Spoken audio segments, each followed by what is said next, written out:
12月19日，一纸罚单把工行、交行、浦发这3家你最熟悉的银行推上了风口浪尖，合计罚没金额超过1亿元人民币。其中，工行被没收违法所得约434万元，罚款近3961.5万元；交行被罚得更狠，罚没加罚款合计约6783万元，浦发则被罚1560万元，责任人还被一并处罚17名，10几名高管和员工被点名。这不是哪家野鸡小贷公司，而是中国最安全、最稳健，天天被宣传成放心托付终身资产的大型银行。结果，这些金融巨兽自己却在实名制、清算管理、反假币、信用信息管理等关键环节上集体翻车，且不是1、2次偶然错误，而是被查出多项系统性的违规操作。银行的公告一如既往很熟悉，问题都发生在2023年以前，已经全面整改，积极配合监管，看着是不是很眼熟？每一次曝光都是发生在以前，现在已经整改，以后一定加强管理，但每一年又都有新的罚单、新的问题。恶性循环里被反复拿来交学费的，究竟是银行的利润，还是老百姓的血汗钱？讽刺的是，就在这些银行屡屡被点名违规的同时，普通储户却感受到越来越严格的风控。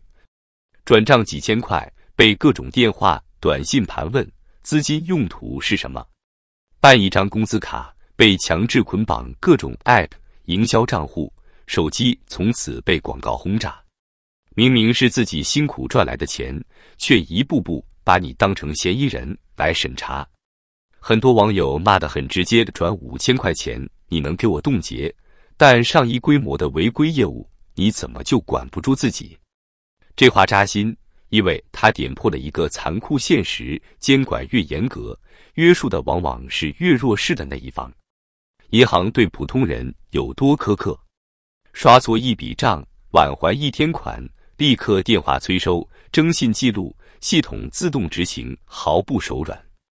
各种名目繁多的服务费、管理费、年费，3块5块地扣，连余额不足都恨不得再薅一刀。办卡、办贷，柜台人员给你默认勾选各种理财、代销平台、第三方服务，你点不同意，还得被劝半天。但是，当涉及到银行自己赚钱的那些灰色地带，违规清算、乱搞特约商户实名制、反假币业务不规范、信用信息管理混乱，这些关乎整个系统安全的大问题，却一次次被查出，反复出现。你会发现，银行对你叫精细化管理，银行对自己才是真正的人性化理解。表面上看，这次3家银行总计被罚超过1亿元，好像监管终于亮剑，力度空前。然而，不少网友的第一反应是，罚的是谁的钱？是客户的吧？这些钱最后进了谁的口袋？只是从一个口袋进了另一个口袋。对于普通人来说，这不是一句玩笑，而是切肤之痛。因为银行从来不是做慈善的，它的一切成本最终都要从市场里赚回来，而所谓市场就是你。存款利率一点点往下压，贷款利率名义上降了，各种附加费用却层出不穷。理财、代销产品看起来合规，实则风险不断转嫁给不懂金融的普通人。当银行被罚时，他不会说对不起，这笔罚款由我们股东自掏腰包，他只会用更巧妙的产品设计、更隐蔽的收费方式、更精细的利率和费用调整，让整个系统悄无声息地把损失转嫁给每一个看不懂合同条款、看不懂监管公告的普通人。从宏观上看，这几千万、上亿元的罚款，对体量庞大的银行来说，不过是营业成本里的一个项目。从微观上看，却是无数人多付的每1块钱、每一次被忽悠的签字、每一份被滥用的个人信息堆起来的罚款池。更令人后背发凉的是，这次被罚的3家银行并不是孤案。过去2年里，中国金融监管系统密集开出罚单，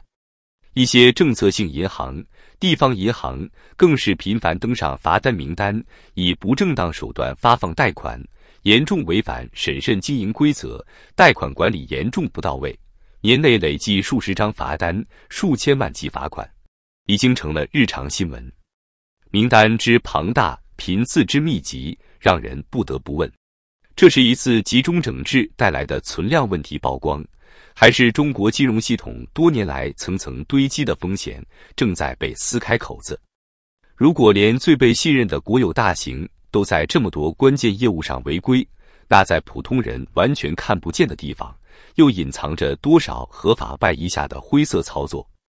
你以为的偶发事件，很可能只是冰山露出水面的一角。你看见的是几家银行被罚过亿，你看不见的是一个在高压经济环境下被逼着不断想办法搞业绩的金融系统，如何一点点把风险往下游，往普通人身上倒。在社交平台上，评论区并不是在讨论银行业务有多复杂，而是充满了真实、愤怒又无奈的故事。平安银行在我完全不知情的情况下给我注册银行卡，这算不算违法？房贷断供后催收里外勾结，费用越滚越多，债务人根本翻不了身。办工资卡被强制开通外卖、短视频、购物等乱七八糟的业务，隐私被卖得一干二净。给我转5000块钱都能被冻结，存钱的时候怎么不问我钱是哪来的？到转出时，全变成重点关注客户了。这些抱怨表面是在骂某一家银行黑，实质上是在揭示一种越来越普遍的现实。金融系统一边以风控为名，对普通人的每一笔收入、每一笔支出进行严密追踪；另一边，在大型业务、复杂产品、关联交易上，却允许各种模糊空间存在。对老百姓来说，最直接的恐惧只有一个未来，存款还真的是最安全的选择吗？当银行不再绝对安全的声音开始出现，当罚单的金额从几百万变成上亿，当名单从几家扩展到几十家，你就会发现，真正让人恐慌的不是某一张罚单，而是越来越多的人开始质疑这个系统到底是帮我守住钱的，还是在千方百计从我身上赚钱的。中国经济进入至暗时刻，银行却成了拼命三郎。2025年 GDP 增速勉强维持在 4.5% 左右，远低于疫情前的 7% 以上。房地产崩盘导致不良贷款率飙升至 2.8%， 中小企业倒闭潮让贷款回收率跌破 80%。 在这种高压下，银行的 KPI 考核像绞肉机，年终利润必须2位数增长，坏账率不能超标。结果呢？为了冲业绩，违规成了无奈选择，特约商户实名制形同虚设，清算管理漏洞百出，反洗钱形同儿戏。工行10项违规，交行11项，哪一项不是直接服务于多拉存款、多推产品、多赚手续费的野蛮逻辑？更惨的是，老百姓的存款利率已降至历史最低，活期 0.15%， 1年期 1.45%， 实际购买力被通缩蚕食， CPI 仅 0.2%。 你辛辛苦苦存的钱，年化收益连通胀都跑不赢，银行却在背后违规操作，把你的资金投向高风险地带。网友痛骂罚1亿对银行是毛毛雨，对我们是血汗。数据显示，2025年上半年，中国银行业罚单总额已超50亿元，同比增长 35%， 但普通储户的理财产品暴雷案却激增 200%， 涉及金额逾3000亿元。这不是巧合，而是系统性收割，银行违规赚黑钱，被罚后转嫁给你更高的费率、更烂的产品。别以为只3家大行出事。2025年，金融监管罚单如雪片飞来，9月份一口气8家银行被罚 1.487 亿元，11月农发行48张罚单，累计3900万元，年底22家机构罚没超3亿元。提供的罚单数据：浦发北京分行7月因以不正当手段发放贷款被罚245万；上海银行8月罚没超2900万。国有大行、股份行、城商行、农信社全线沦陷，不良贷款规模已达3.2万亿元，占总贷款15%以上，远超官方公布的1.6%。老百姓的惨状，用数据说话。2025年，银行卡盗刷投诉量暴增150%，达120万起；强制捆绑营销导致个人信息泄露案超500万件，房贷断供人数破1000万户，催收暴利事件举报超30万起。一位网友的遭遇代表1万人，工行扣我每月3元服务费，余额3位数，还6位密码，转5000元冻结问用途，存钱时从不问来源。交行、浦发类似黑幕层出，员工管理失控，理财代销乱象，客户不知情就被推高风险产品。